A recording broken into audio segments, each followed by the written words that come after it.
नवरात्रि के चौथे दिन माँ दुर्गा के चौथे स्वरूप माँ कुष्मांडा की पूजा का विशेष महत्व है। इस दिन श्रद्धालु विधि पूर्वक माँ दुर्गा की आराधना करते हैं और उन्हें मिठाई, फल तथा भोग अर्पित करते हैं। माँ कुष्मांडा को मालपुआ अत्यंत पसंद है, इसलिए पूजा में मालपुए का होना अत्यावश्यक है। माता को प्रारंभिक स्वरूप और आदि शक्ति के रूप में जाना जाता है। माँ कुष्मांडा की व्रत की कथा इस प्रकार से है। सनातन शास्त्रों में वर्णित है कि प्राचीन काल में त्रिदेव ने सृष्टि की रचना का संकल्प लिया। उस समय संपूर्ण ब्रह्मांड में घना अंधकार व्याप्त था। समस्त सृष्टि एकदम शांत थी, ना कोई संगीत, ना कोई ध्वनि, केवल एक गहरा सन्नाटा पसरा हुआ था।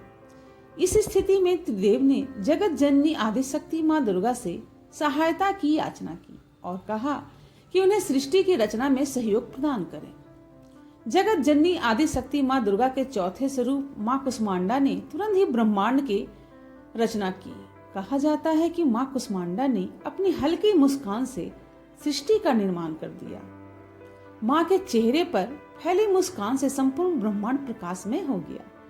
इस प्रकार अपनी मुस्कान से ब्रह्मांड की रचना करने के कारण जगत जननी आदिशक्ति को माँ कुष्मांडा के नाम से भी जाना जाता है। माँ की महिमा अद्वितीय है। माँ का निवास स्थान सूर्यलोक है। शास्त्रों के अनुसार माँ कुष्मांडा सूर्यलोक में निवास करती है। ब्रह्मांड की सृष्टि करने वाली माँ कुष्मांडा के मुखमंडल पर जो तेज है वही सूर्य को हर वक्त प्रकाशवान बनाया रहता है।